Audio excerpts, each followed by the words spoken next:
All right. So it's the Libbytown Neighborhood Association monthly meeting, June 24th, 2020. I'm Maureen Morse. I live on Whitney Avenue. And I don't know if we want to start with Fred, but then jump over me to Ed and introduce ourselves kind of clockwise, I guess. So. Sure. Yeah, Fred Dillon. I live over on Davis Street, Libbytown, longtime resident, and born and raised about a half mile outside of Libbytown. So. Ed Suslovic, live on Kenwood Street, and I'm one of the two representatives from Libbytown to the Maine Med Neighborhood Advisory Committee. So if anyone has any questions, feel free to check in with me. We're going to do a big planning retreat for the committee on coming up in July. So looking at all sorts of questions and issues around Maine Med. So feel free to give a shout. Brett Gabor is the other rep who's done a tremendous job representing. Great.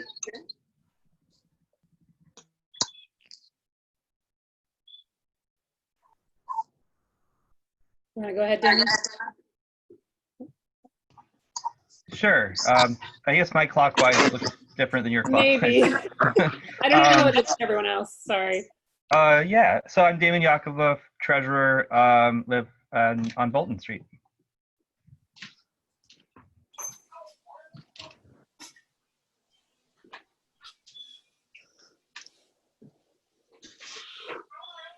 Maureen, maybe just call on people. You want me to just call on people? Okay. Yeah. So I guess it looks like Ben is next. Ben Grant. Yeah, this is Ben Grant. I live over on Catherine Street. I'm one of 3 people responsible for the growing size of the lawn sign volume around the neighborhood. So happy to be here. And then Nick would be next, but then he disappeared. Oh, there he is. Hey, sorry, I was trying to pull up files in the background. This is Nick Aceto. I live on Douglas Street, and I'm a landscape architect. I own a studio in Portland, and working on the Libbytown Doherty Field playground, as well as some activity around the West School site and various other planning and urban design related ventures. And Haley.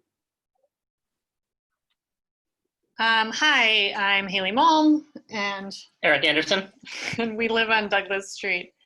And can't get our camera to work. Yeah, you know, Zoom live. Maeve. Maeve Pistrang, vice chair, live on Bolton Street. Grayson. Yeah, I'm Grayson Lookner. I'm a candidate for state rep in District 37. I actually live in Strawwater, but I frequently bike through Libbytown, so I'm excited to hear about plans to redevelop the interchange there at 295. And I'm also responsible for some of those signs. Glad I'm not running against Ben. So yeah, but we'll get those signs taken care of at some point. Thanks for having me on. And Zach. Zach Barowitz, Huntress Street, and past chair of this committee. Margaret. Margaret Gartner, Stevens Avenue. I keep meaning to say I'm a historic preservation consultant. I work with historic buildings, but if at some point we want to do a neighborhood head researcher home event, I'd be happy to do that. I keep meaning to bring that up, but if anyone's interested in how to research your house in Portland, we should do that. And I could do it as like a video lesson. Cool. I never knew that about you, Margaret. Yes, that's what Erica? I do. I'm sorry, go ahead. No, I geek out over old buildings. That's what I do. That's great. You mean as in, I'm sorry, I was going to say quickly, Margaret, do you mean as in skeletons in closet? Pardon?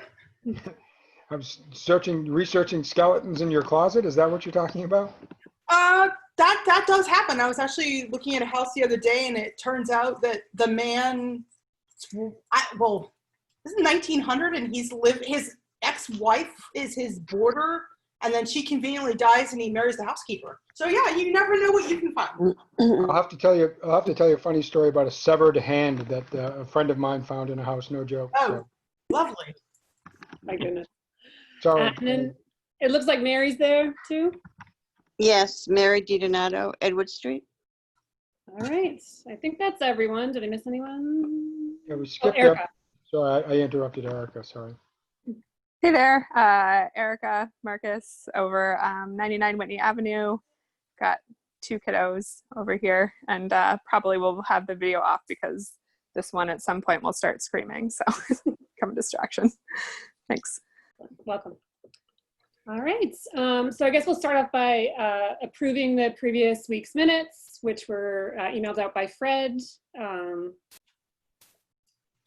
Does anybody have anything they'd like to add or change about the notes? All right. Motion to approve the minutes. Second by Zach. All in favor? Aye. Yes. Aye. All right. Motion so passes. Any discussion? And Damon, did you have anything for the treasurer's report?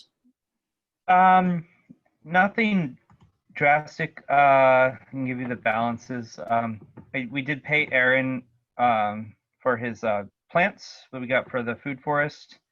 So our current balance is $191 total.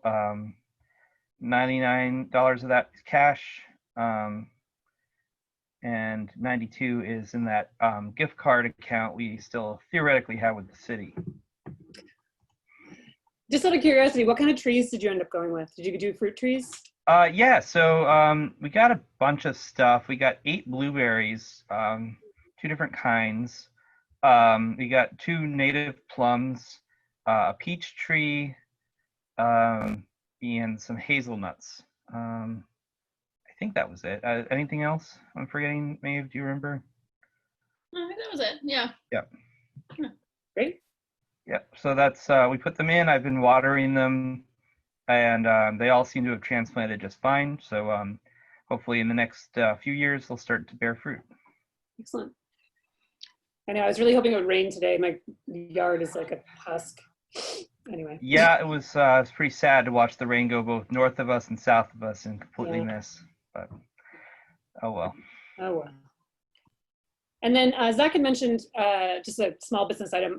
We had yet to schedule our neighborhood cleanup this year, which I imagine we'd probably have to do in a more distanced fashion than we have done in the past. I don't know if people are still interested in doing something like that. We could also just sort of assign areas and just have people volunteer to clean up those areas, and that way we wouldn't necessarily have to meet all in the morning. I don't know how it works with the trash pickup. Like it'd have to be on the same day probably, right? I don't remember from past years. Yeah, I think we coordinated that with the city for pickup, right? So that would be one thing that we might have to be a little bit of a wrinkle potentially, but I don't know. Damon, have you or Zach, have either of you been directly involved in getting the city to pick up our stuff afterwards? Yeah, what we've done in the past is we created pickup points and then directed people after they were done. Usually what we do is all gather at the beginning, hand out bags and gloves, and then split off into groups, and then everyone would drop the bags at specific pickup points at the end. So I guess I think it's still doable.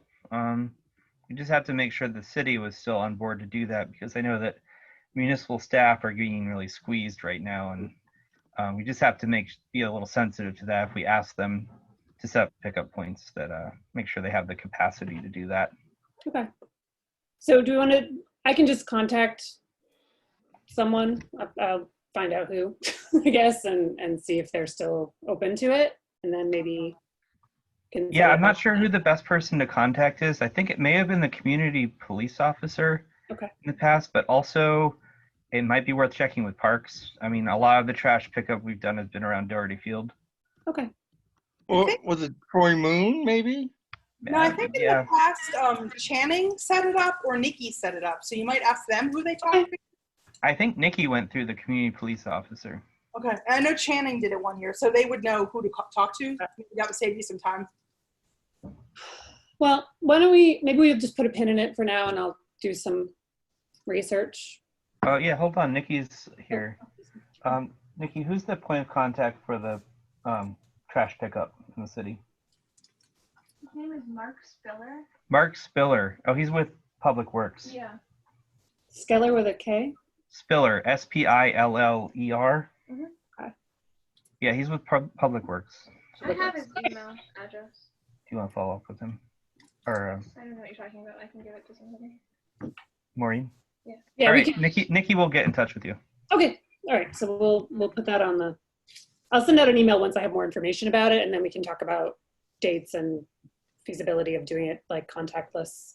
I think we just putting out stuff and just having people come up and get it, and not like sitting around eating donuts probably is the answer, but we'll figure it out.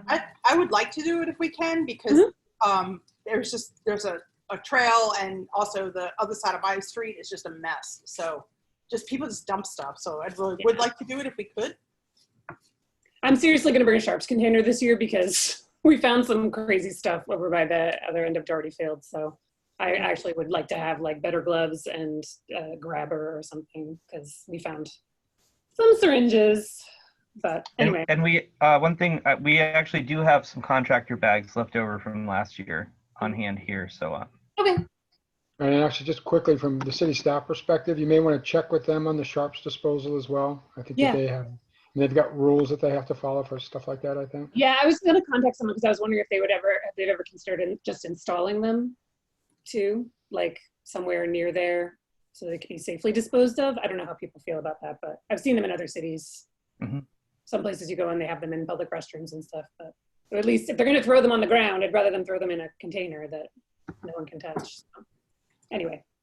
And I think Spiller is a good name for a cleanup contact. He spent his whole life defending his name by cleaning up. All right. So yeah, I'll send out an email once I have more information about that, about whether or not they can do a pickup. And then Nick was going to, right on time, actually, weirdly, Nick Acito was going to give us an update on the Doherty Playground Steering Committee, of which he is a member. So if you are ready, Nick, if you're able to just bring us up to speed and all of that, that would be great.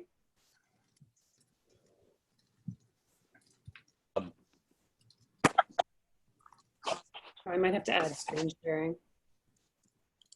Yeah, can you hear me okay? I've got my. Can you hear me okay? Yeah. Okay. So I've got my screen down. I'm actually, you can. There's delay on my end, it seems. So if everyone can hear me okay, I'll give a quick update on the playground. It looks like, so we met back on June 2nd with Regina Leonard, who's the architect or the landscape architect that's been retained by the city parks and rec department.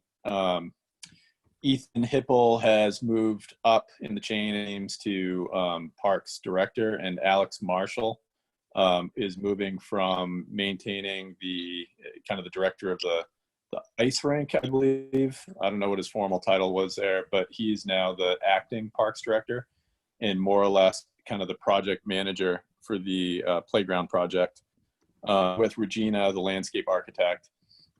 And their plans to date have been relatively conceptual. Regina has studied the grading, kind of the topography around the site, and their plan is to develop a kind of a site grading, circulation, and drainage kind of site plan, and then set an area for the play equipment to be installed with some additional kind of natural landscape play features, playground features. So, and then the idea is that they release an RFP actually for a playground design build firm to come and actually install some custom landscape play equipment. So it's kind of an interesting process. I'm fairly kind of bought into it at this point, and I think they're doing a decent job. We did review the community survey, and there was kind of limited interest in things like naming or theming the playground, it seemed. There was more interest in natural features than constructed kind of metal and plastic play features. A lot of interest in earth kind of landforming and berming. And I'm trying to remember what else. There's quite a bit on the survey, but we also know that as far as survey respondents, it was primarily adult responses. So that was one thing we discussed, was getting more feedback from kids and how they might do that. I also emphasized to them that it would be very helpful, I think, to the design process if they reached out to the neighborhood more often and solicited some more feedback. So hoping they will do that. And I can read to you just briefly. I asked Regina, the landscape architect, for one more update before this meeting. So I'll just read you verbatim what she gave me. It's pretty brief, and I'll try to read fairly quickly here. So in terms of design, we have updated the layout per our discussion, provide a through trail connection at the south side of the playground area, bordering the housing project, which would be the quote unquote West School site redevelopment. Shifting the basketball court to the north had ramifications with regard to site circulation and layout. As a result, we had to spend some time reconsidering the eventual location of the concessions, restroom building, and the build-out scenario. The city is currently reviewing a sketch layout. I am working to update the grading sketch and prepare a color concept for inclusion in the upcoming RFP. In terms of the RFP, I have prepared a list of potential bidders and informally reached out to several design build firms to gauge their level of interest. The design build firms would be the playground installers, the equipment installers. I am nearly finished with the RFP draft, which we will be reviewing shortly at the working group level. The design criteria will be reflective of the outreach results. I am currently refining the selection criteria for discussion. We will need to circle back with Matt Fitzgerald in the purchasing department so he can review the initial draft, which is based on an earlier project. Based on my discussions with the design build firms, the RFP will be focused on approach and prior similar projects. Just a couple more lines here, guys. I'm almost finished. Earthwork and costs. I have updated the grading strategy and estimated the cut and fill quantities for the site. The good news is that after adjusting the scope of work for the playground, there is fairly even balance of cut and fill. So that means there won't be a lot of trucking. We talked about using some of the fill material that may need to be trucked off the potential redevelopment of the West School site. And some of that material could actually be capped and reused in the playground for landforming and berms and whatnot. And that would actually save tens of thousands of dollars on the playground that we can put into play features. So that's a good thing. Nick, this is Fred. Quick question. Yeah. Yep. I don't know how many of can you share those notes, or maybe I can append them to the minutes if folks think that's appropriate? Absolutely. And I have some drawings that I've requested from them as well. And I've uploaded everything into a Dropbox folder on our office server that I've given public access to. So I'll send you a link to that so everyone can have access to all the material. Awesome. Thank you. Yep. So as far as next steps, just a couple more lines here. The RFP draft and materials should be ready for internal review in the next few days. We should look to set up a working group call later this week or early next week to review and finalize for bid. So that's one thing. I wouldn't mind another neighbor or two or three joining me for that working group to review the RFP. I think that's important because that'll kind of set the program for what kind of playground equipment we'll be asking for, what kind of earthwork, all of that stuff. So that's kind of setting the program. I'd love it if anyone else would want to join. So that's about what I have. I'm happy to answer questions, and that's about it. I'd be happy to join, Nick. Great. Is that Maeve? Sorry, Maeve, I can't Yeah. see it. Yep. This is Haley. I would be interested in finding out when it is too. I might like to join too. Yeah, and stick me in there too, Nick, if you want. Okay. Sounds like you're all set. I was So about to offer, but I think I think we're good then. I did have a question about the parking specifically. So I don't know if you had any additional info on that, Nick. Yeah, I do. I did share that the survey results did show, some disinterest, I guess, in adding more off-street parking to the park, specifically for the playground. And I did express in the meeting that we had on the 2nd on site that I believe that the neighborhood would have limited interest in in building the additional parking lot. And just from my perspective, a little, drawing on my experience a little bit, that does represent a savings of probably several $100,000 that could go towards actual park program. So I think that's something I would suggest we as a neighborhood support, that we utilize the very, very wide Douglas Street that I happen to live on for parking as is. I think it's full, and we avoid building extra surface parking lots. I don't think the expense is justified. So Nick, what would be the argument for including a parking lot? Wholeheartedly agree. Sorry, Nick, what would be the argument for including a parking lot? What are they using that? What's the justification for that? Just convenience? Personally, not to editorialize on it a little bit. I can give you, my unabashed opinion, but I think they have a little bit of an antiquated model of a playground as not so much a neighborhood amenity, but as a kind of a destination. Not that playgrounds aren't destinations, but I think they're thinking that more people may come from afar to visit the playground. So I think that's generally their idea. But I think the model makes sense when you're in more of a rural or much more suburban setting. When we're in a compact neighborhood like we are, I think the majority of users are going to come from within the neighborhood or close by, and we really want to encourage walking. So those are kind of the two sides of it. Is that helpful, Fred? Or yeah, thank you. Did I garble that? Yeah, no, that was Sure. perfect. Thank you. Yeah, also as somebody who lives on Douglas Street, there's an insane amount of parking already. This is Eric, by the way. Like, there's just tons of parking here already. It's crazy to build more. I tend to agree. Yep. And we talked a lot about traffic calming and how, naturally on-street parking tends to slow vehicles down on Douglas Street. So they've kind of bought into that. And I can show you the latest sketch, which I'll upload into the shared folder. Regina has eliminated the parking lot from the drawing. So I think I've brought him around. Great. I'm curious, like, for the logistics of the RFP, typically an RFP is a design and a deliverable. How do they quantify berms and natural features, which is what the neighborhood wants, as opposed to plastic and metal? And those plastic and metal is like, you can put a number on that. How do they, I'm just curious how that's gonna. Right. It's how they're budgeting and allocating funds, basically. And I don't have the numbers in front of me or memorized by any means, but I believe a larger portion of the funding, and I believe it's CIP funds, will go towards the site work, essentially the berms, additional plantings, trails and pathways, that kind of stuff, and also the actual play surfacing.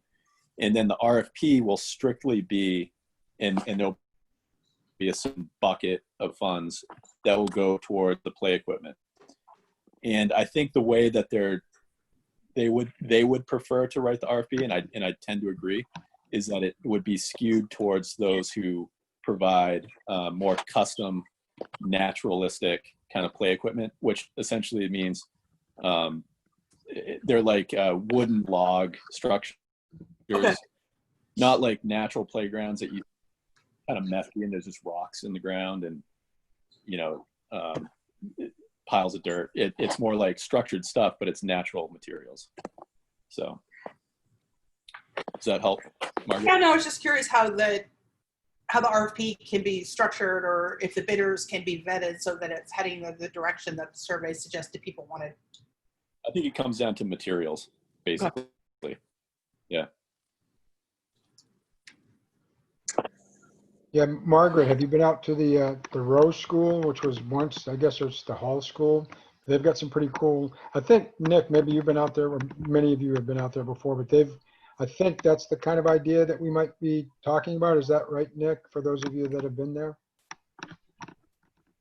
I think so. Honestly, I haven't been there. I could share, there's some examples of specific design build and fabricators that I could share in that folder to give people a better idea. I think everyone would be pretty excited about it. it's structured play equipment, but they're natural material, wood, and they tend to build in terms of kind of a narrative to the site. So they try to pick up a theme of the site and build something that relates to that. So it's kind of interesting stuff.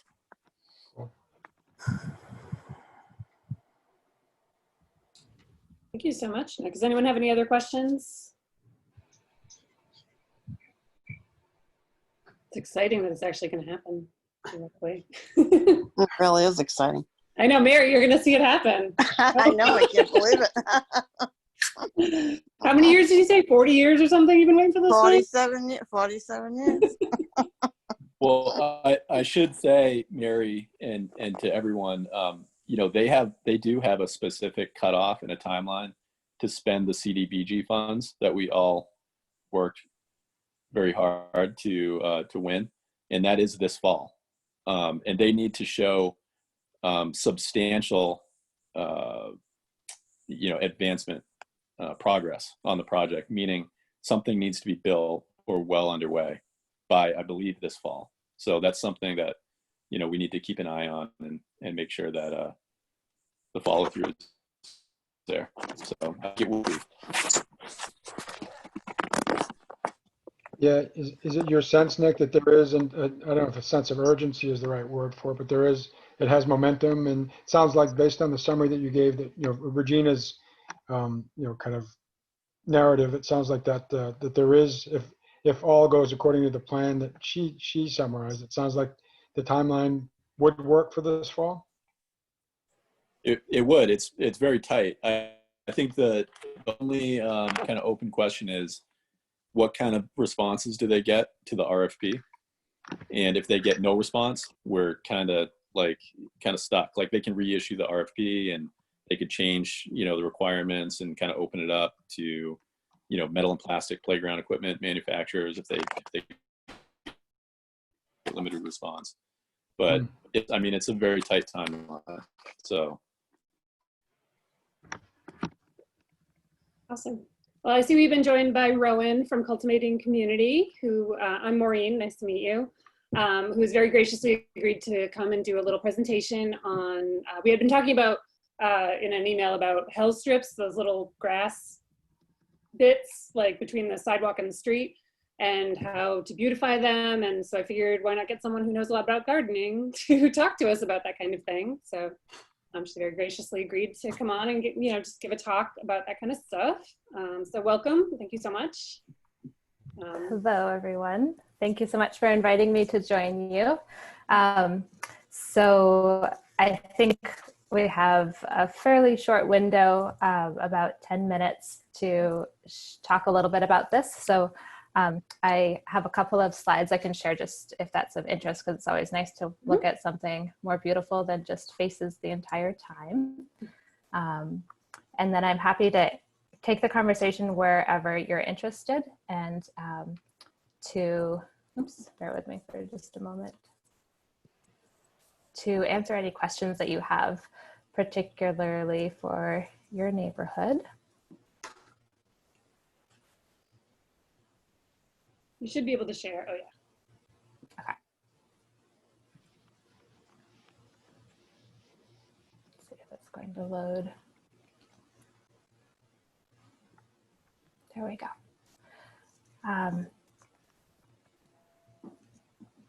Okay, so Maureen shared with me that you're interested in utilizing some of those underused spaces that are kind of a no man's land often, and can be a real opportunity to provide multiple benefits, both ecologically and also just to the neighborhood, to the human inhabitants as well.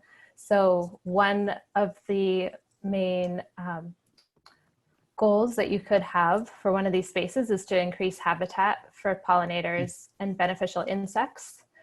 So there's often limited habitat within urban centers, even a relatively small urban area like Portland. So wherever we can create islands that are not mowed grass, that's a real benefit to the ecology of the whole area, and it enables insects to be able to move through the space or to be able to adapt to living in that space and creating a more permanent location where they can inhabit and then be there to be pollinating and supporting food production and people's gardening spaces who are gardening in the neighborhood.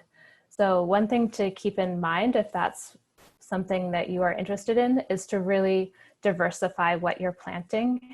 So many people talk about native versus non-native flowers when you start to talk about pollinators and insects.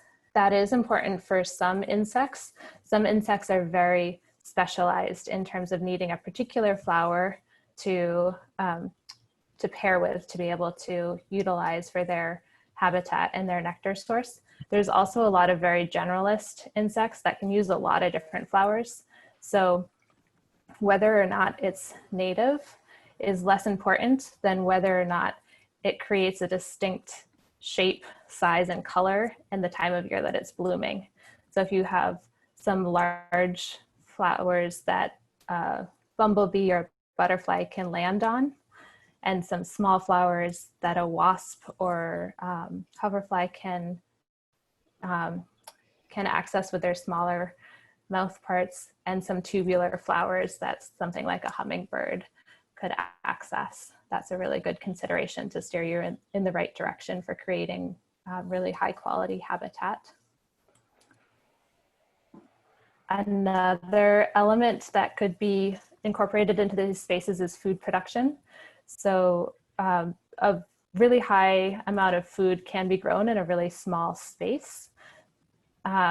This usually comes down to soil quality. So really focusing on the soil, and building good soil is then going to build healthy crops and build healthy elements in your diet. So most of these places, the soil is incredibly depleted and or contaminated.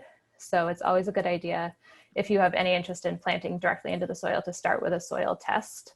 And there's some resources available where you can do that for free or for very affordable pricing. The easiest access for that is Cooperative Extension, and they can give you a kit, they can mail it to you and you mail it back to them. And it's, I believe, about $15 for the basic test. Rowan, Most of these spaces you would probably, yeah. I'm sorry, just a quick comment too. I'm involved in an effort in South Portland where there's also another test that's a little bit more, it's quite a bit more expensive. It's like a $60 test that the Cooperative Extension does that looks at the soil fertility and looks at the kind of the biological, I guess, integrity of it. So, so that, if we were going to contemplate something where we had depleted soils, it might be worth considering something like that, as well. Definitely. You can definitely take it to much higher levels of information. I love doing that just because I find it fascinating to see what's there as a starting point, and then to test a few years after and kind of see what results you've been able to implement. Building healthy soil with good biological activity is not only really good for food production and for the soil organisms themselves, but it's also really important for environmental reasons. It's really great for reducing runoff, which can be an issue, for mitigating greenhouse gas emissions. It's really good at storing carbon, and is just overall a really good place to focus some of your energy. If you're doing one of these health strips or like really depleted soils, I think you can probably assume that the biological activity and fertility of the soil is pretty low, and just assume that building that up is going to be a good direction to go. So you may or may not want to invest in the higher cost test at that point. Since that seems to be an interest, one of the ways that we've been building the gardens around the city, including the one that's in Libbytown, is to layer a lot of different materials right on top of the sod. And that's a great way to really build thick soil with a lot of biological activity and soil fertility really rapidly. So it's a technique that's called lasagna layering, or composting in place. So we're getting leaves In the fall, going to the beach when there's storms and getting seaweed, which is really rich in a lot of micronutrients. Grass clippings if you don't have pesticides on your lawn. And we're just using all of those different coarse organic materials to build up soil, and then just spreading a very thin layer of finished soil or compost right at the surface to plant the seeds and seedlings into. So it's a really different approach to gardening. It's different than how we think about usually building a whole garden with soil itself. But this is a way that spreads out nutrients and releases them over a long period of time. So you're really building that soil gradually over several years, and it's created really rich, vibrant garden spaces. A great way to kind of combine those two elements is to incorporate herbs. So herbs are often a great place to start if you're interested in growing some of your own food. A handful of fresh herbs is a really nice thing to be able to walk out your door to get or have easy access to. They tend to be one of the more expensive items at the grocery store, and it tends to be nice just to pick them as you need them. They also are almost universally really good for insect habitat and pollinators. So those have a lot of qualities that are really great to incorporate. They also tend to have really beautiful blooms, so that can be a nice asset. And the aesthetics are definitely a consideration regardless of what direction you want to take the gardens. A vegetable garden can really be just as beautiful as a flower garden. It all depends on kind of the choice of plants and how you lay it out. So another thing to think about with if you do decide to grow food is just to really emphasize growing what you actually like to eat. So it doesn't do any good if you plant things that you're not actually going to be excited to harvest or to share out with people.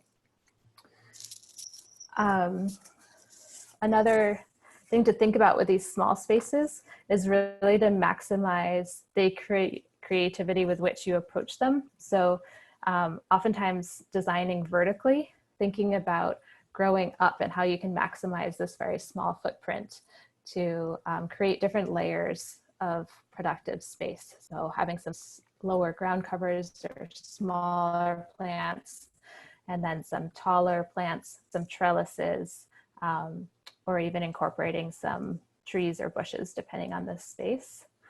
Portland does have a program that supports homeowners to establish fruit trees in the median plantings. So that's definitely a program that you could look into if that's an element that you're interested in. I can't speak a lot to the permitting for those spaces. That would definitely be something you would want to investigate in terms of any like constructed beds that would be built there. And somebody in the group might know more about that element than I do.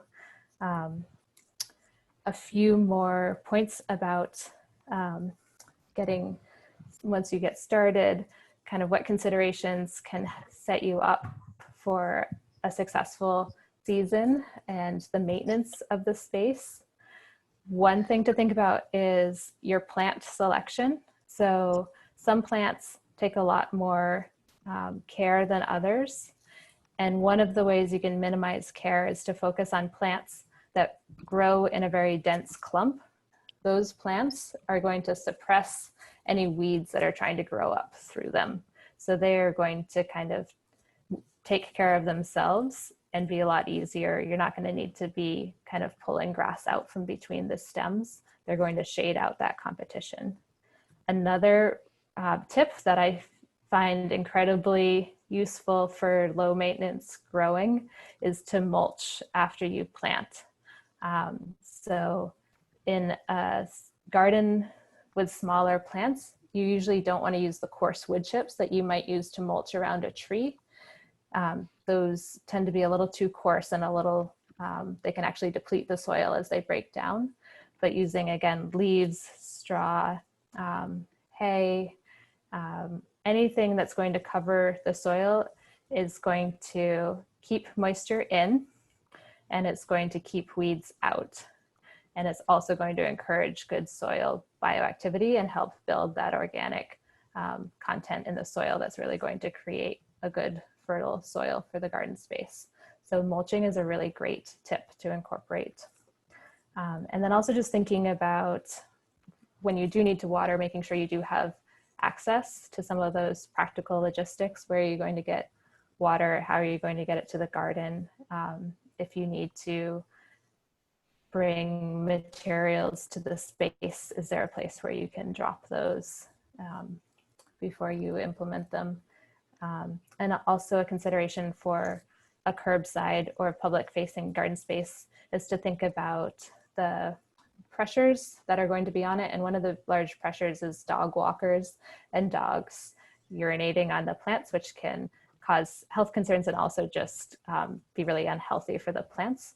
So incorporating that into the design to have a little buffer zone or a little fence or some way to kind of separate that space. And then thinking about just making sure you're always washing any food that you are consuming from these spaces.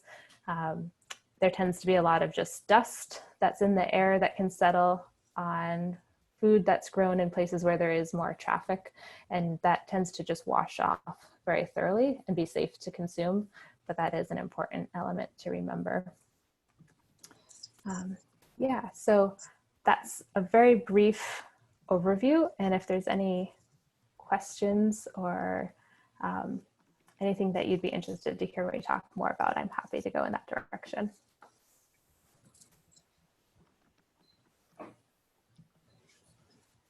Sorry, I have a question. I was on mute. Thank you so much. That was excellent.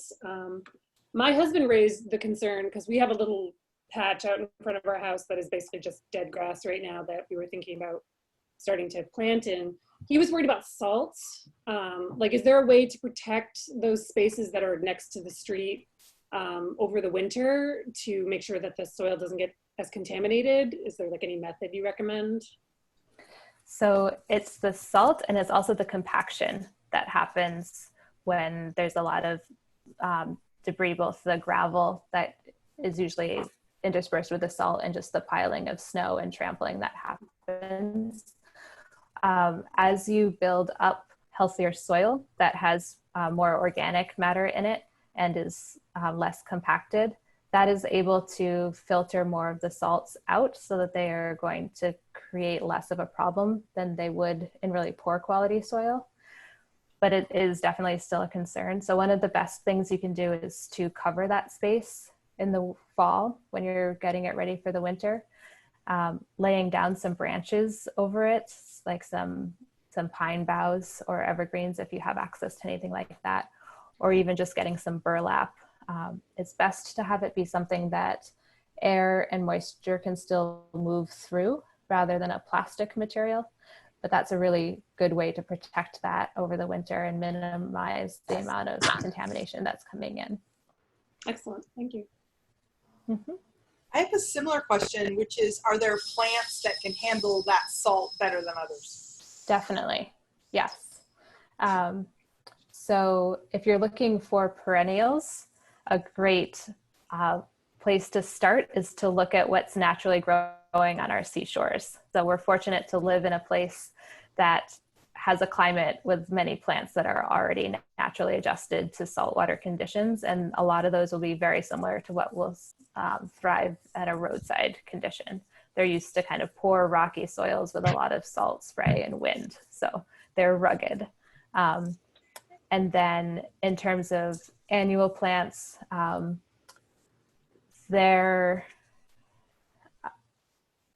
don't know off the top of my head which ones might be most resilient to those conditions, but that's definitely something that you can look into. And you will see through trial and error too which things survive. A lot of the herbs tend to be really good at getting a foothold in less than ideal conditions. Hi, this is Zach. I have a question. I'm sort of somewhere between a lazy gardener and a non-gardener.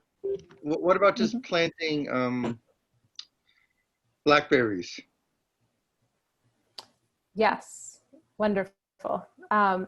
as long as there is a lot of room for people to get around that space easily, blackberries can be rather thorny neighbors to have in close proximity to where people are walking and moving and socializing. So they will spread, and they are rather vicious. So the idea of something like that, that's kind of a more perennial, longer lived shrub, can be a really great option that you can put it in, and they're pretty low care, and you can just enjoy coming out and harvesting them.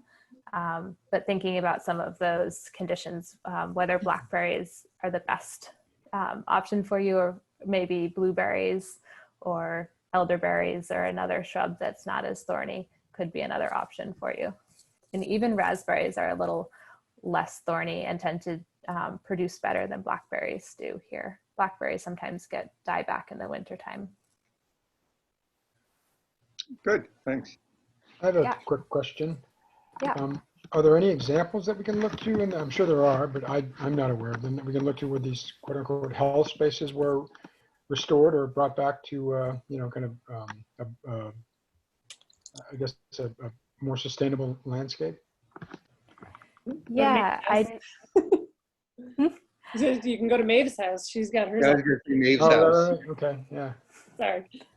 And a friend of mine was on the corner of Brighton and Bolton, and she actually planted hers, and I was amazed at how, I don't know, she sold the house. I don't know if it's still there, but I was kind of amazed how well it was doing. So that would be the west side of Bolton, just at the corner of Brighton. And I couldn't believe how good it looked. Okay, thanks. Yeah, it's a great opportunity to drive around the city with a mission. It's a great Saturday afternoon exploration to go check out what's happening. It's really inspiring to see all the different takes. I'm over on the east end of town, so a little different neighborhood than where you are. I know North Street has quite a few different approaches to plantings. And there's also some in the neighborhood by the original Rosemont, kind of on some of those side streets. I've also seen some great plantings and some really wild, wonderful, full gardens that have come out of those small spaces. There's also Norway, Maine has done like an edible Main Street program, and there's some other towns and cities across the country who have a similar model where they're really emphasizing food production in those small spaces. So oftentimes in front of storefronts, but the same thing could be used as inspiration or an approach in front of residential areas. So I should mention a couple of things. I'm working on my day job at the Conservation District. Actually, one is Gorham, Maine has an edible Main Street that we've got going now through Quimby Family Foundation funding. And so that's, it's got 48 boxes, and there'll be a brochure so you can tour Gorham. But another thing we're working on that's maybe more relevant to the health strips is some soil lead awareness work. So we have a grant through the EPA to actually do testing, and also it's funded some development of some fact sheets that have been translated to multiple languages now. The targeted neighborhoods are really more the peninsula, so not Libbytown, but it's still like a good idea to test for sure. And one of the things that basic soil test will do is it'll actually screen for lead. So they actually have two different tests. First one will tell you them if it's there or not, and then if it's there, they'll do another test that gives you the specific amount and concentration, and that gives you a guideline about sort of what sort of plants you may be able to grow for food consumption or not. There's sort of a mid-range of lead contamination where it's safe to grow certain plants, at least in theory, but less safe to grow others. So things like leafy greens, generally speaking, root vegetables, not quite so recommended, but things like fruit-bearing plants are safer. We're actually doing some testing as well of plant tissues to get at that question a little bit more. So we're going to be testing the food people are actually growing for consumption at some of the more contaminated sites. So certainly be willing to share the findings of that.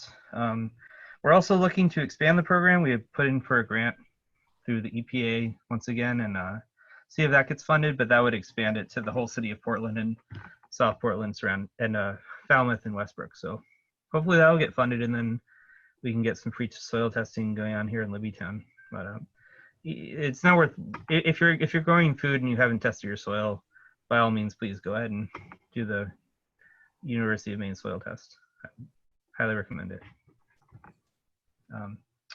Oh, and one other thing about the health strips is, in general in Libbytown, we probably don't have the lead contamination we have in other parts of the city, but we don't know that for sure. There's pockets of industrial history still used, and also leaded gasoline. So the health strips might be a little more likely to have higher lead contamination levels because of emissions over the years. Also, another key place to be a little more careful about is right next to older houses where stripping of paint over the years of lead paint likely has led to contamination of the soil. So growing right up next to the house might be a little bit more risky for lead. I was going to say, this is a really interesting time to talk about health strips in Portland.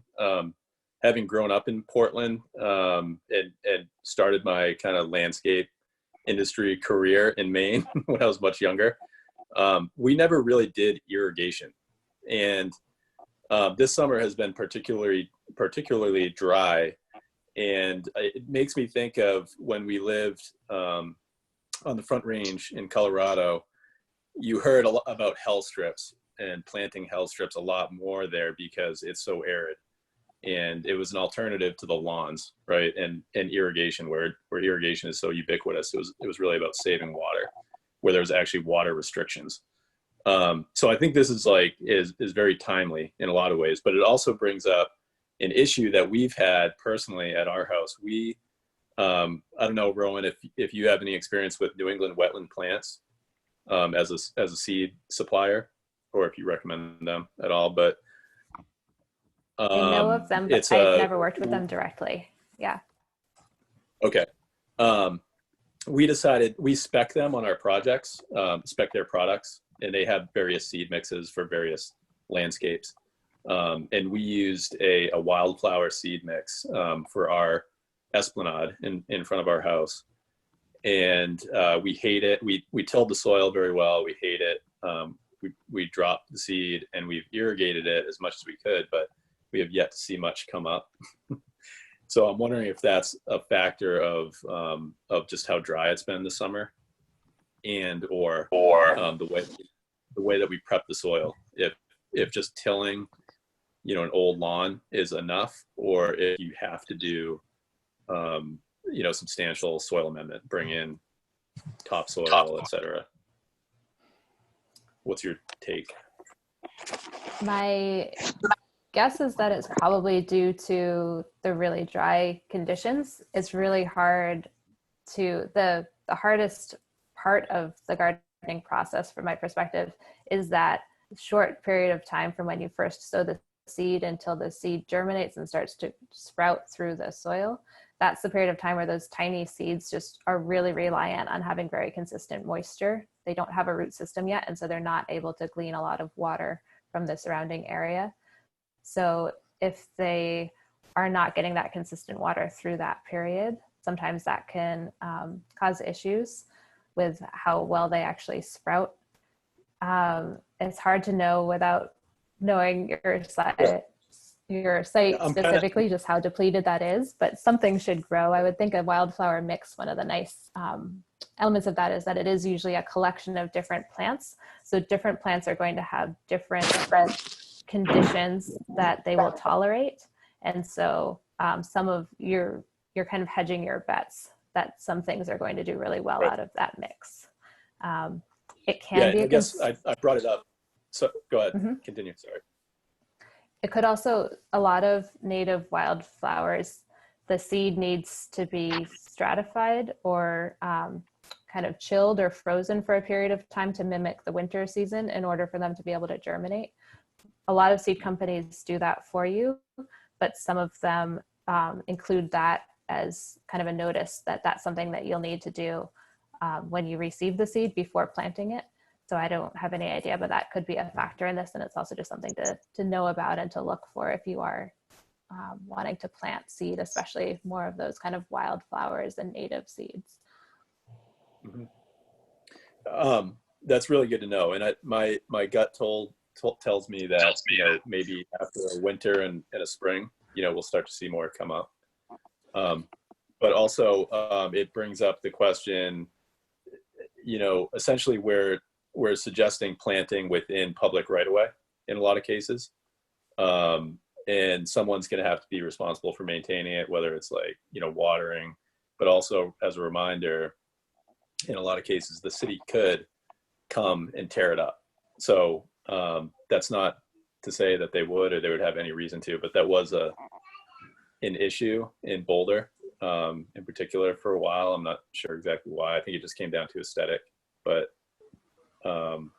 it's just something to bring up that, it will require some water and care, maintenance to establish a garden, and you're establishing a garden in a public right of way. So it should be understood that, you may have to defend that garden at some point.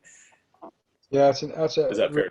good point, Nick. I'm working again in South Portland, and we had a rain garden that we installed in the public right of way, but it was adopted by the resident there and kind of just really embraced, and she's done a fantastic job with it. But if the house changes hands and the next resident that comes in that buys the house doesn't want the rain garden in front of their property, then we'll have to, and we maintain it to some extent. So the city has some responsibility there, but maintenance considerations are a really big deal, and watering is part of that. So thinking about that, I think, is really important.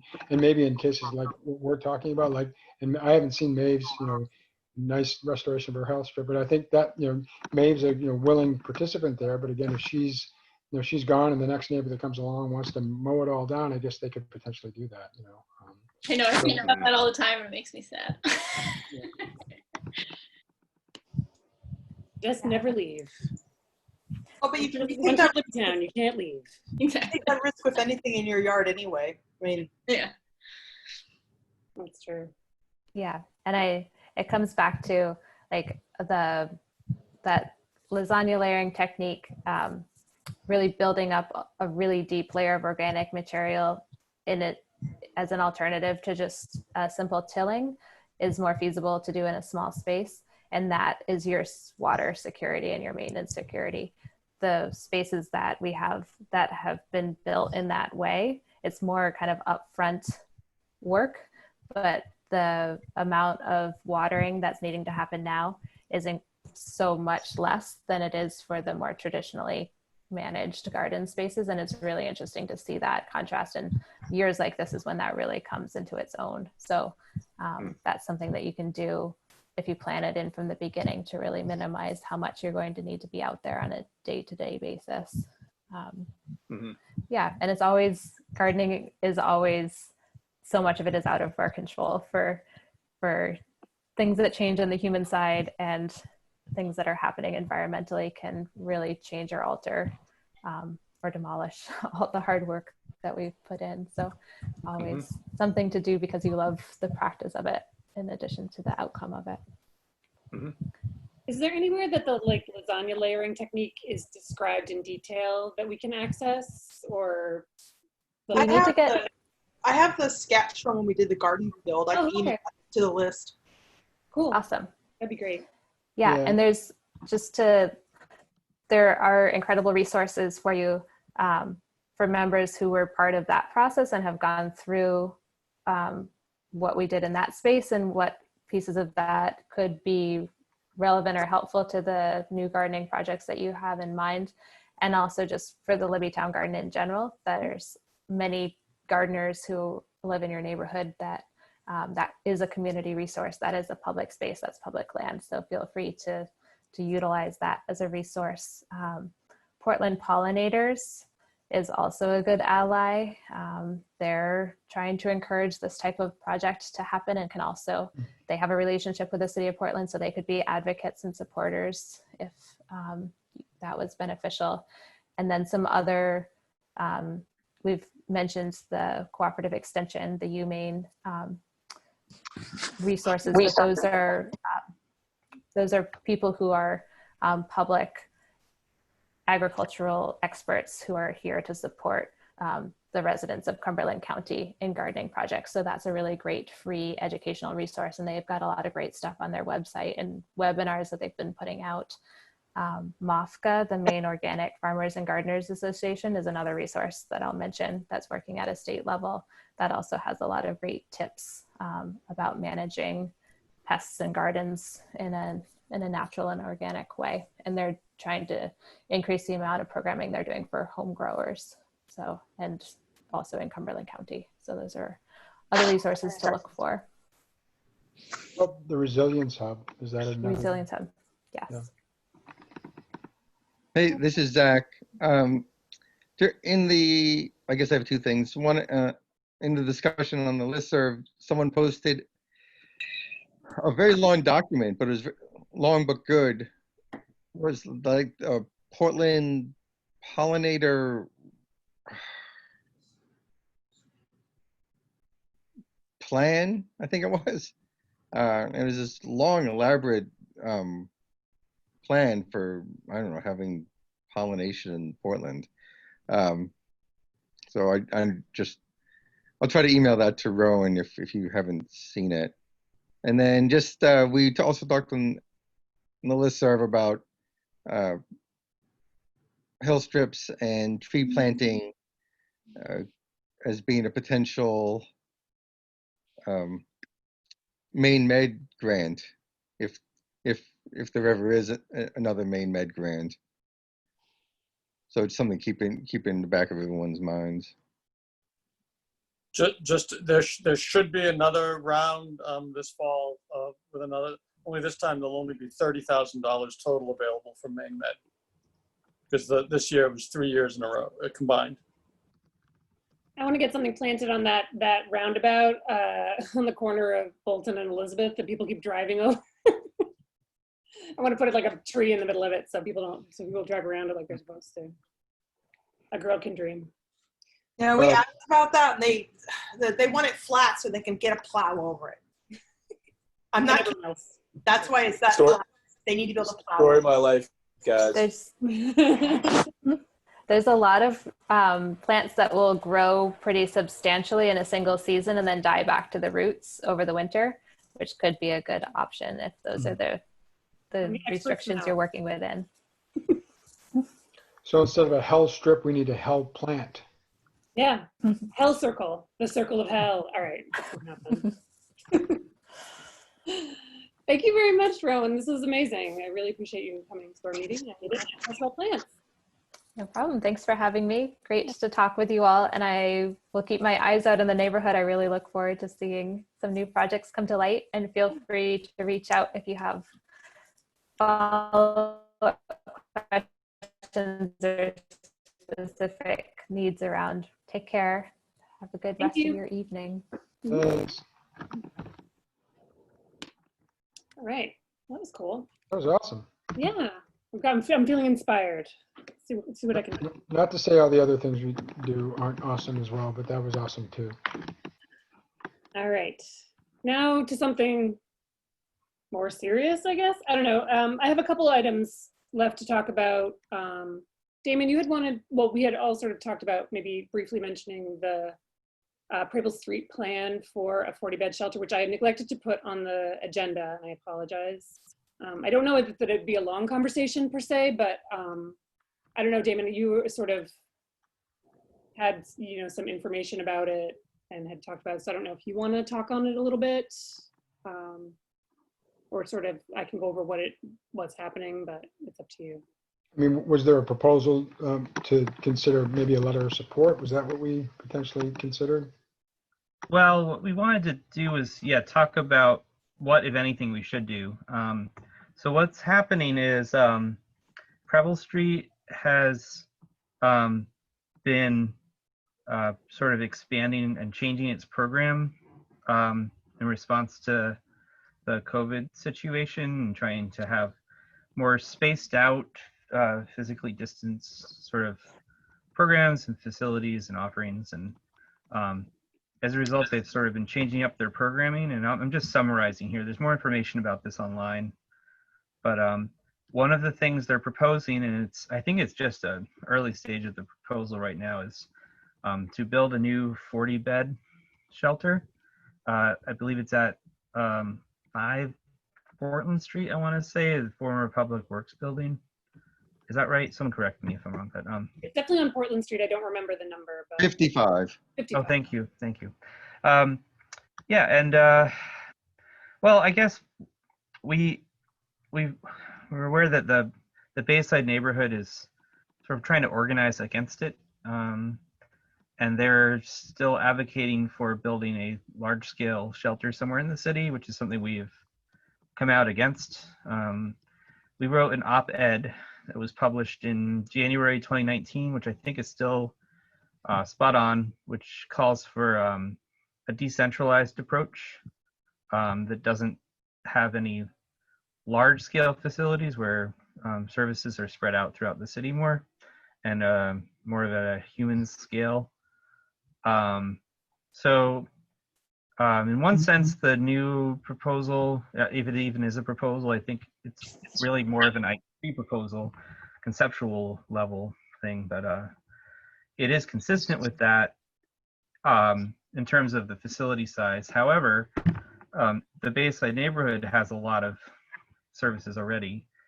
So I guess the question might be, should we do something to say, reiterate our previous statement and say, yes, this is the right scale. However, we should be mindful that there's already a lot in Bayside, and perhaps other things should be planned to spread out services more. Clarifying question, Damon. So would that potentially replace the Oxford Street shelter, or would it be in addition to? In addition to. Okay. But for right now, the Oxford Street shelter is operating at a much diminished capacity, I believe. So. Right. Well, and the idea is that the Oxford Street shelter is still going away eventually, right? So it would be the only shelter. Once Oxford Street is gone, whenever that happens, then that would be the only shelter in that area, but there would still be and they're gonna have meals on site. I think that it's supposed to be it sounded to me from reading it like it was going to be a combination of the soup kitchen and the shelter in one space. Right, so I guess that like meals and lodging would be available in the same space. That was I don't know what would happen to their current location for food, if that would remain open or if that would be, I'm not really sure. Right. Well, the nature of my question was, is it an apples to apples comparison if we're looking at Oxford and this new proposed 40-bed shelter, in terms of whether or not we can make a credible case for saying, yeah, this is consistent with our scattered sites position, and therefore, and these two things are two very different things. We think we can make a credible case that it's worth supporting, and it's consistent with our position from as stated earlier. Are any other neighborhoods writing any kind of letters of support or opposition or taking any kind of stance? Nobody has approached me, I don't think. I think it would be a good idea to go back to that conversation I think we all had during the original study regarding like kind of unifying the neighborhoods on so we're not battling each other. We don't get into a position where Bayside kind of opposes the shelter, and then they move on to other alternatives, other neighborhoods, and we end up kind of battling each other. So I feel like there's opportunity there to collaborate with other neighborhoods and kind of come out with a unified voice. Like if we're writing a letter, maybe all neighborhoods should write a letter, some sort of I don't know. Is that making any sense to anyone? Yes. Yeah, absolutely. Yeah. Well, we do have Stephanie here from Riverton. I don't know if she wants to add anything, any additional information. I mean, I think that we would like to write a letter along with the other neighborhoods, but then I would also ask that those of us in the group of Portlanders for Safer Shelters definitely also write a letter.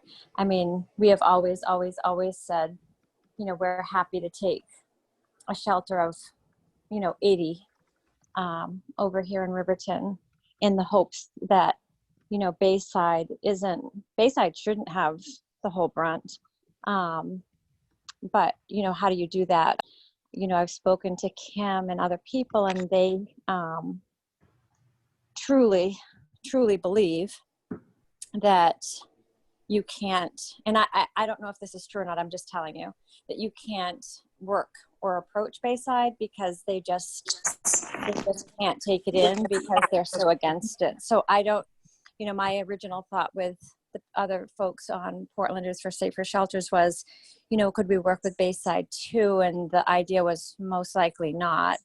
I don't know if that's something we could reach out to them, but I think we really need to make a statement, because there's been a lot of emails out lately, and just say, we support smaller scattered shelters, but I'd like, those of us on Portlanders for Safer Shelters to do that also. But, Kim has really guided me to say, not too much, but I also don't want, they have a strong railroad with Belinda as their manager, and I don't want to get railroaded over. And I am just stunned to still wonder if they even would consider putting 200 plus people in one area after all that's happened this year. I mean, Yeah. It doesn't make any sense. It's almost frightening. And I think there is some evidence based on this fact that they've sort of split everyone up into less crowded locations. I mean, they managed to avoid an outbreak as far as I can tell, right? Yeah, they I did. heard a lot about a whole lot of high numbers. So Right. And maybe our argument is emboldened by the idea that they have been able to serve the homeless population safely using essentially a scattered model. Right. Not scattered to the wind, obviously, like they're all in the same area, but I don't know. Right. I think it's worth putting out a letter and a statement saying that, I can't speak for North Deering. I don't really know anybody on North Deering's community page other than Dan, who's been working with us on Portlanders for Safer Shelters. But, and I don't really know too many people from Stroudwater, but I think that Nason's Corner and Libbytown and Riverton all believe that smaller scattered shelters would be the way to go. And again, those of us from Riverton itself are more than willing to take an 80-bed shelter. I just shudder at the thought of, I work in the ER at Maine Med, and I just, won't say much, but I can tell you this, it would be a huge, I wouldn't even be, I'd just have to bang my head on the table if they put 200 plus people in one area after this. It wouldn't even make sense. It didn't make sense to begin with, but it would really not. And I know they've reached out to Mr. Brennan, and I think that would be a really important thing for Portlanders for Safer Shelters in any neighborhood to reach out to him also and just say, listen, this is some thoughts we should do. And I could send anybody the emails that Kim had sent to me recently. But I just, I think it's really important. So that's just my take on it. And I would love, anybody's support as far as Riverton goes.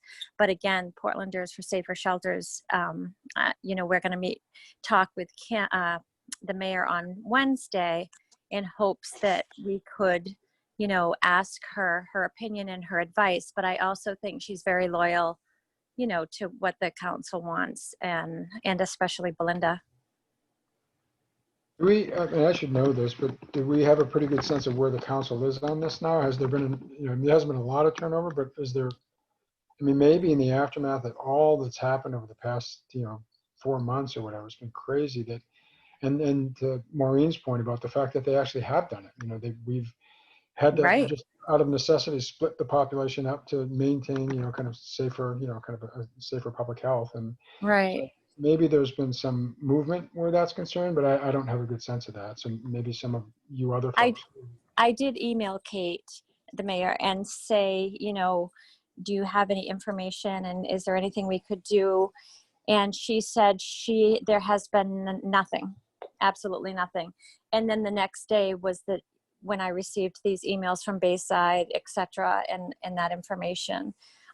So Stephanie, when you say nothing, do you mean there's been no movement or just no discussion or? no discussion. I'm trying to see if I can, I hope I don't disconnect myself. I'm really sorry. I'm terrible at this. I could read to you what she said. Just that, give me just 1 second. And while you're doing that, I mean, I think if going back to Nick's point, I mean, to the extent that we can knit together a coalition, I think we should maybe try to do that, you know, to some extent. And then those that are, you know, in agreement, great. We have a, you know, a smaller coalition, and those that are dead set against it, I mean, we can at least make the attempt. And Right. it's something You know, that's right. Absolutely. Kate said to me, I am really sorry. I should have had it, but I wasn't even thinking of doing that part. That she was happy to do a Zoom meeting at any time. There is no new action on the shelter work as far as I know. However, that does not mean that staff isn't working in response to the council approval in June of last year for location and subsequent council approval of guidance. And so she doesn't know any issues, and she doesn't know of anything the city manager has planned, but he will do a Zoom meeting in case there's specific questions we have. So that's all I have from her. Yeah, I mean, I don't get an idea of like where, I don't know if anyone has any more information about where Purple Street actually is on this, if this is just like a throwing an idea against the wall to see if it sticks kind of a thing, or if it's actually like something that they're planning to do. I don't know the answer to that, so I'm not sure. I'm just wondering, I guess, is now the time to take action? Do we wait and see if there's actually like a proposal, or do we just get on top of it and restate our position? I don't know what the answer is. I guess I'm interested to see what other people think about that. My only thought is I don't think it's wrong to state a position in a very passive, setback way, just as a reminder.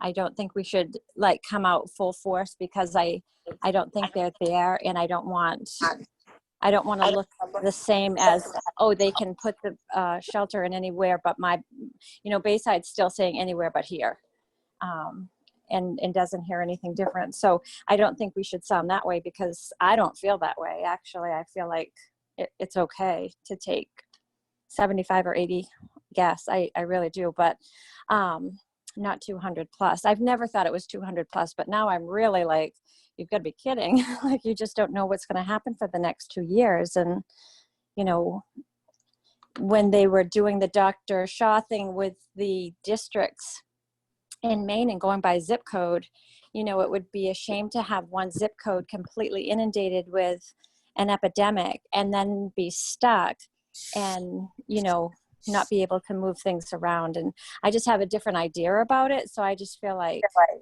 thinking about it in the future with epidemics or even pandemics, it's really not a good idea, because who thought this would ever happen? I mean, a year ago, I never thought this would happen. I thought the biggest problem was how many guests are going to be at Riverside, you know? So I don't know. I'm willing to do whatever anybody wants. And Riverton will send a very subtle letter, but I don't think it's worth sending it to each, you know, individual person 100 times, because I don't think they're there yet.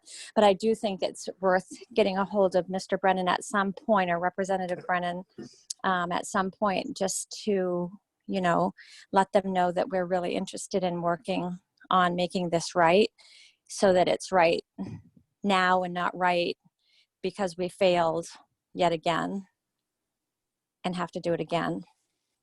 Can I add something? When you're talking about Brennan, oh, sorry, Damon.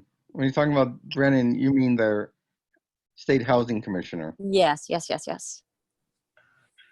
All right, let me, a couple of thoughts. Yeah, I mean, I think a vague general letter is probably the way to go, particularly reference to the pandemic. Unfortunately, getting other neighborhoods on board is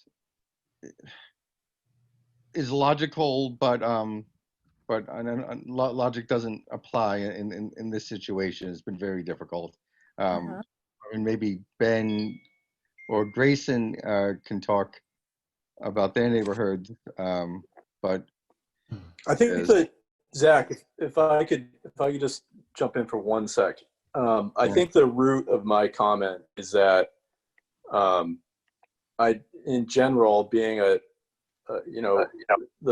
background that I have, I believe strongly in communities having a voice, right, and having some say in what neighborhood.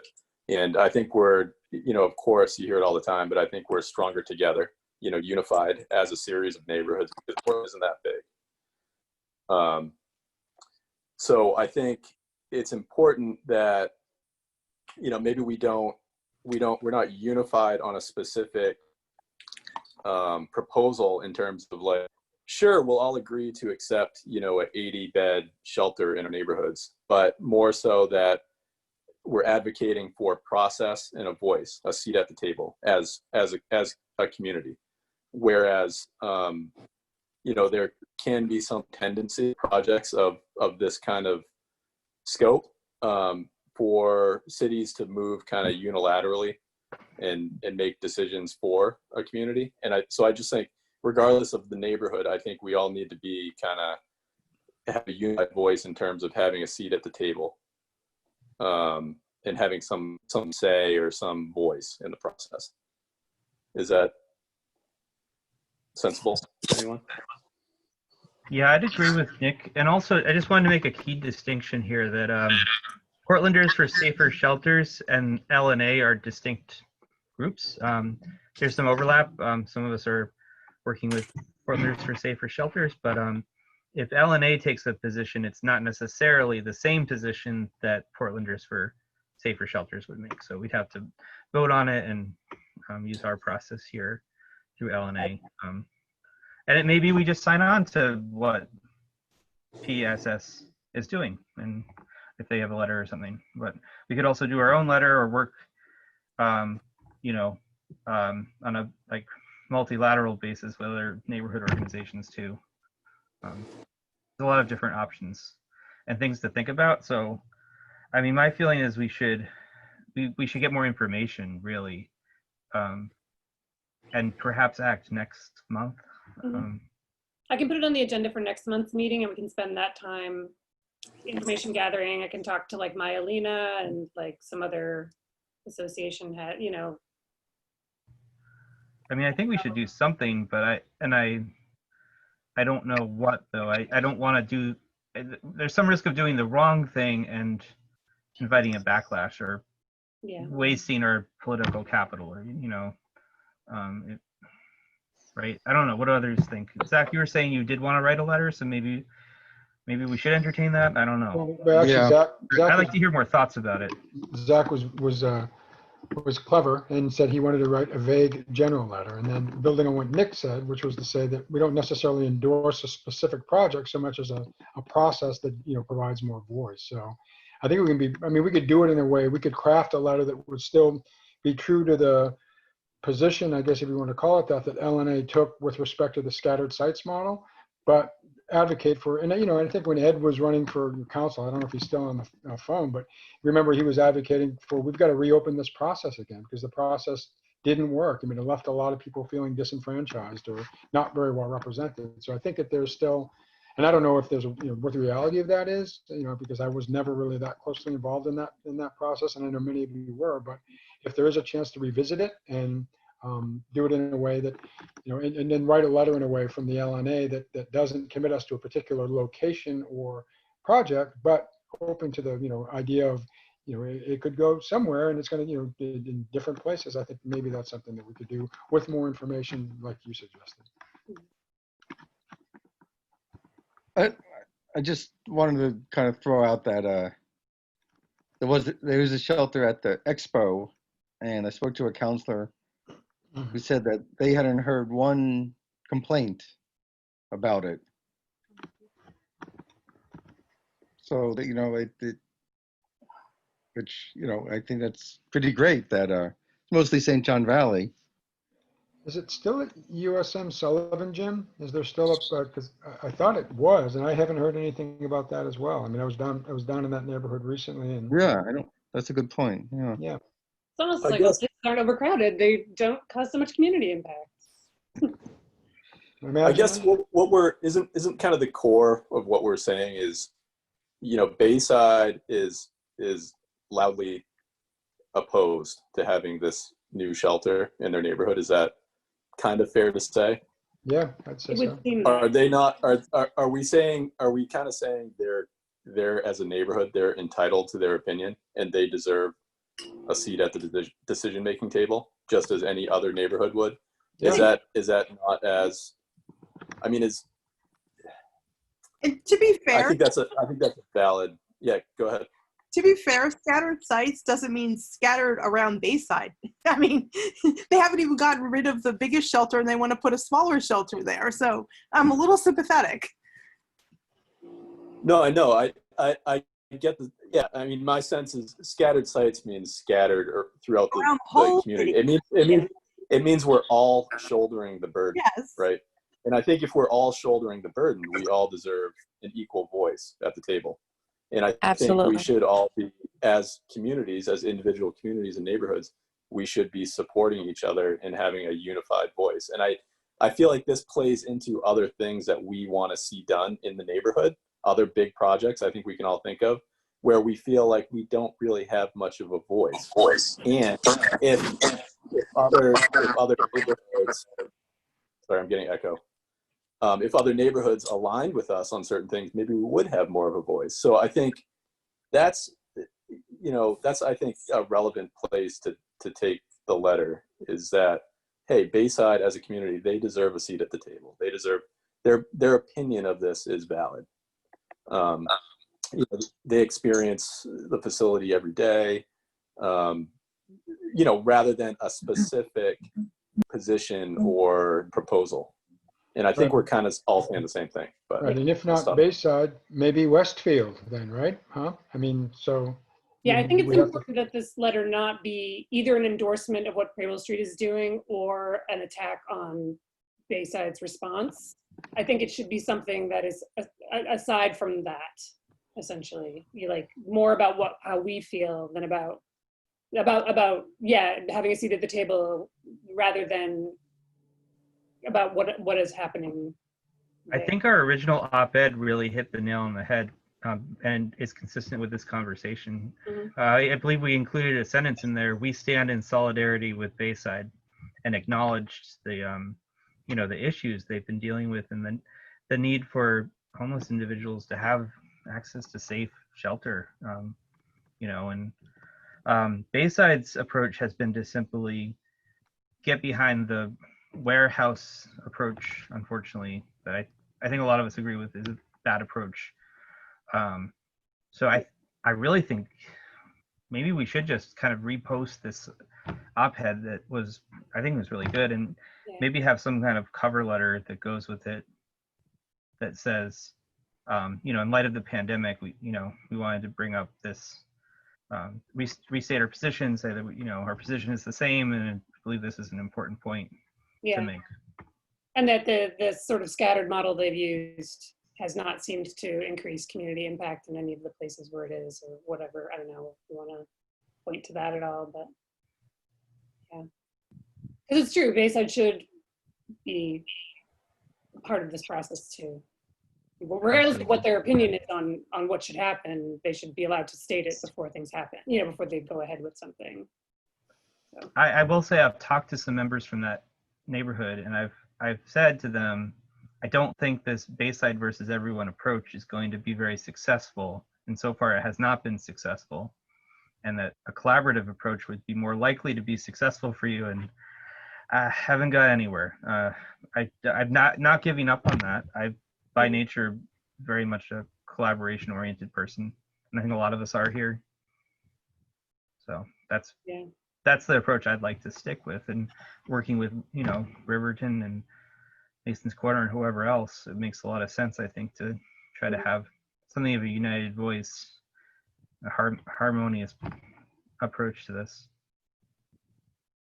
Okay, so how do people feel about revisiting the op-ed and maybe adding to it or drafting a cover letter or something and resubmitting that?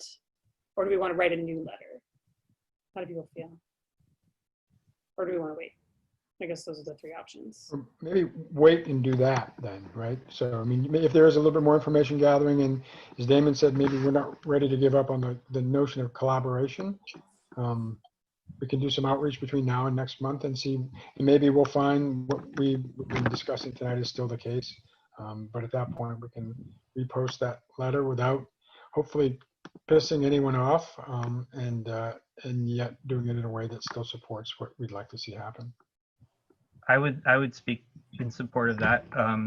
Perhaps between now and next meeting, we can draft a draft cover letter, I guess, and recirculate our op-ed. And if we have something ready to go next month, maybe we could then vote on it. I mean, I think it's not so urgent. It can't wait a month while we get better information and build more bridges, especially with other neighborhoods. Mm-hmm. Okay. Would it make sense to have someone from Preble Street address us at some point? I can see if they might be willing to have someone attend our next meeting. I don't know if that's too late though, or I could try to open a dialogue with them before then. I don't see how it would hurt. Yeah. To at least hear them out and get an update from them. I mean, to your point about urgency or sense of urgency, Damon, do we know is there a timeline that's been established for this? I mean, Stephanie or Zach might have a better idea than I do. I have not heard any timeline. I have just heard, I personally think I am going to reach out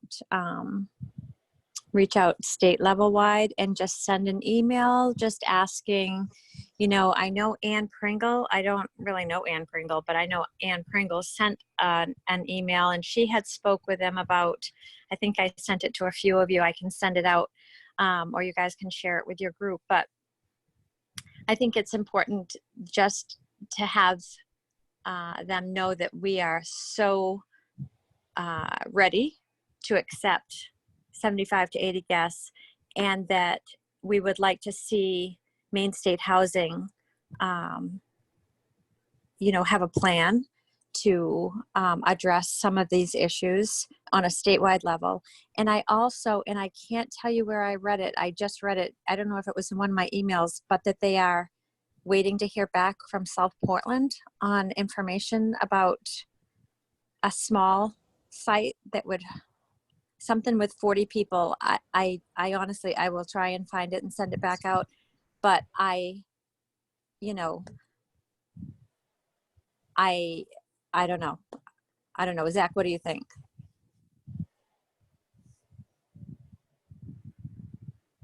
Is he still there? Still there, is muted though. Oh, sorry. Yeah, I sorry about that. I definitely like the idea of sending out the op-ed again with an update. It sort of reminds me of an author re-releasing a new classic with an introduction by the author.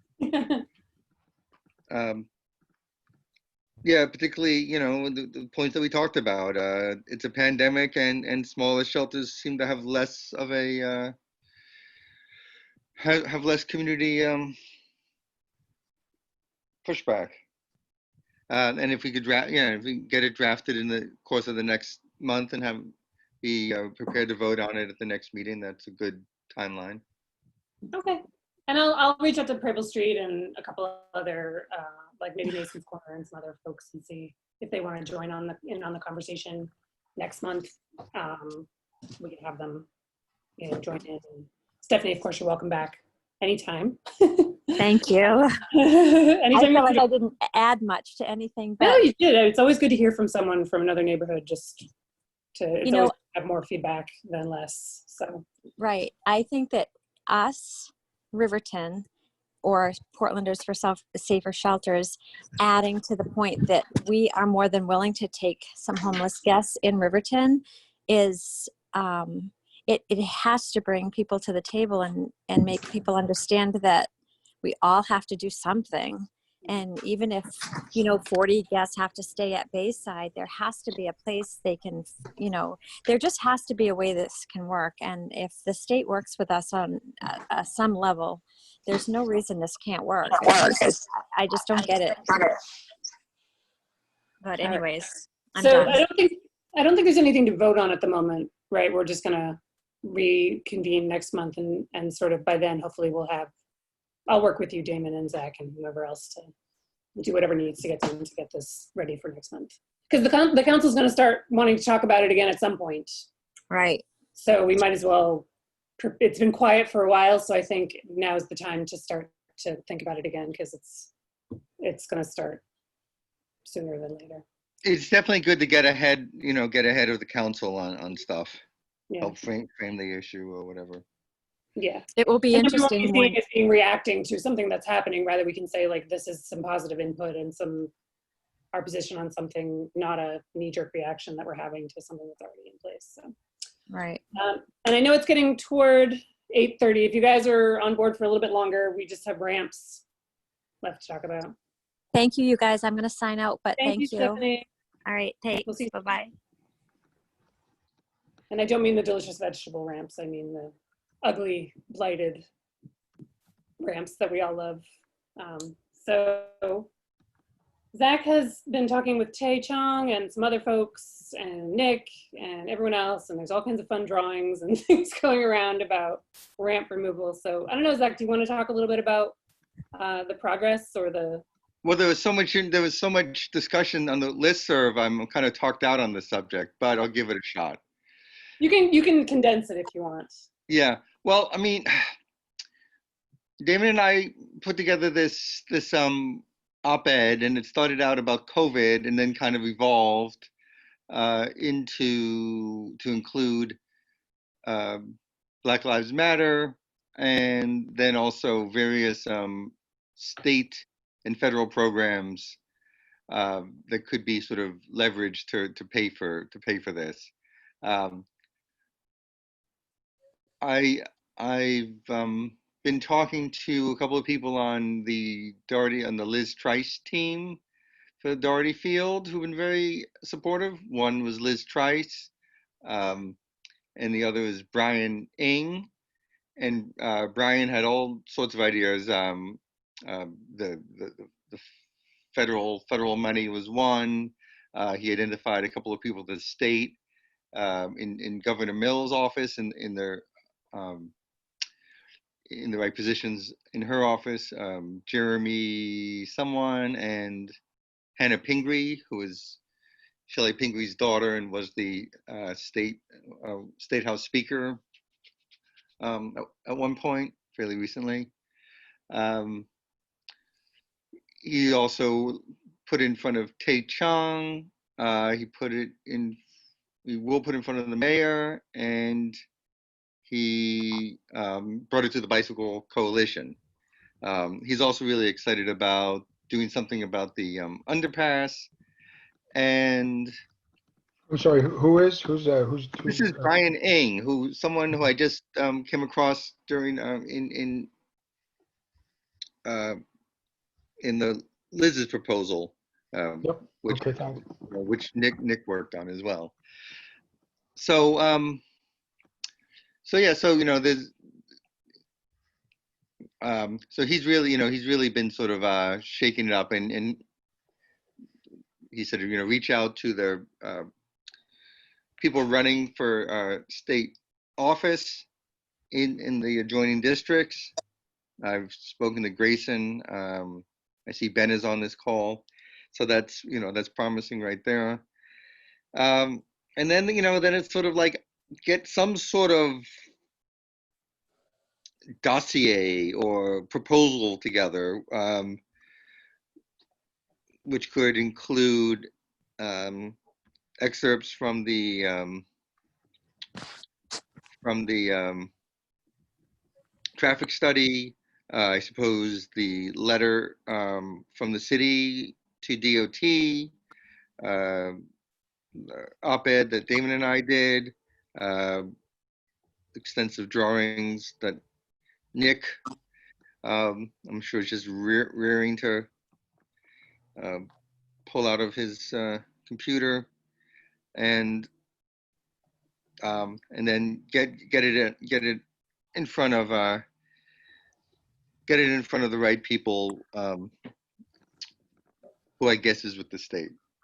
Now Carrie's off screen sort of sighing, so maybe I'm done with my notes. Actually, quick question for both you and Damon. And Damon probably knows this already, but there may be an interesting shift or opportunity at Maine DOT now as well. Damon, Taylor LeBrecq had made that announcement at today's Long Creek meeting, and apparently the MDOT has established some kind of a climate resilience thing, and so clearly this is this falls within the purview of that. Do you know anything more about that, Damon? No, but that's an interesting point. I mean, I know that Taylor is now working. They have a full-time staff person working on sustainability, climate change issues.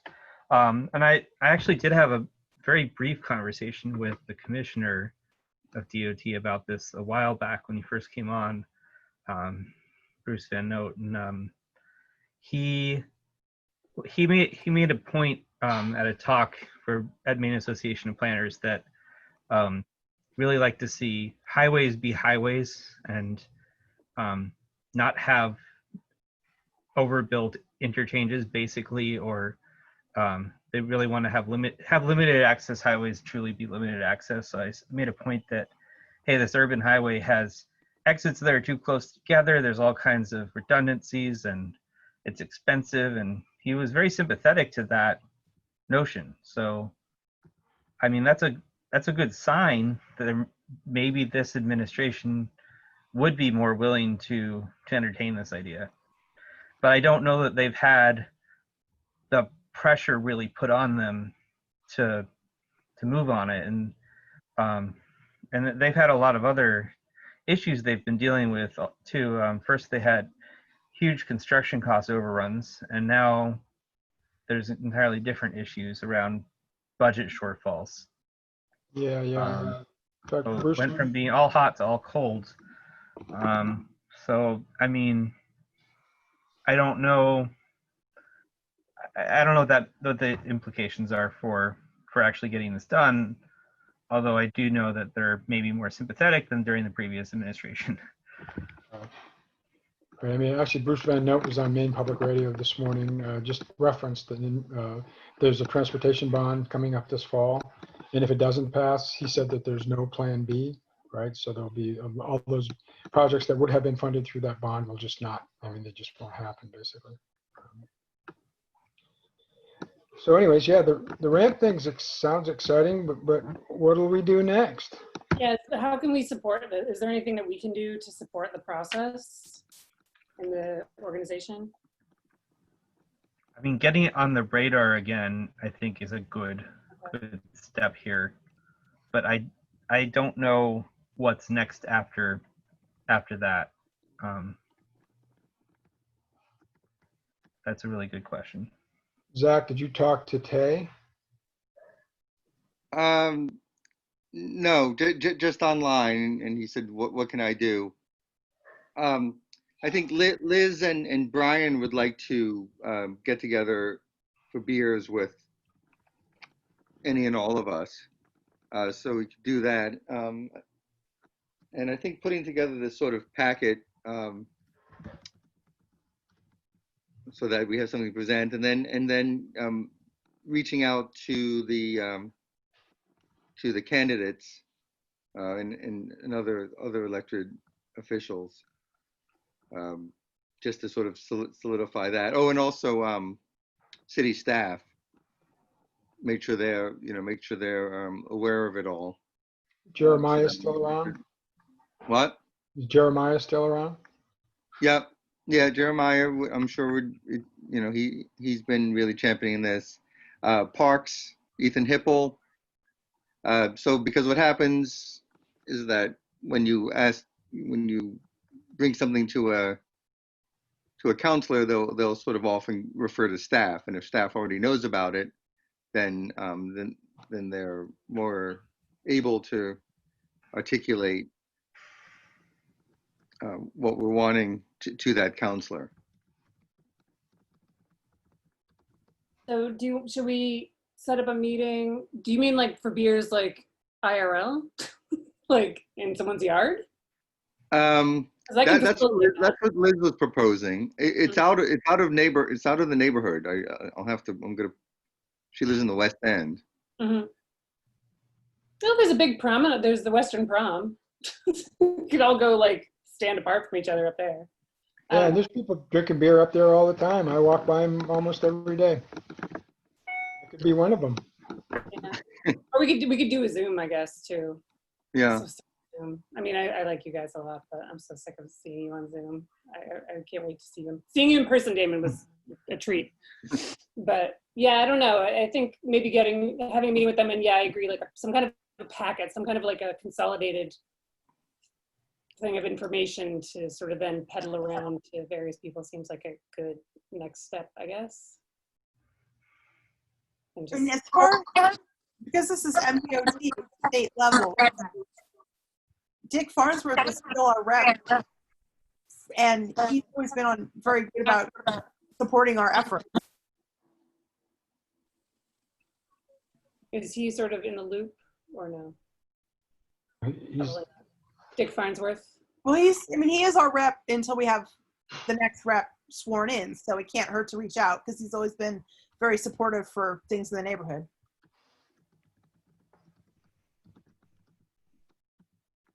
Well, as somebody who's hoping to fill those shoes, I spoke to Zach. I'm 100% supportive.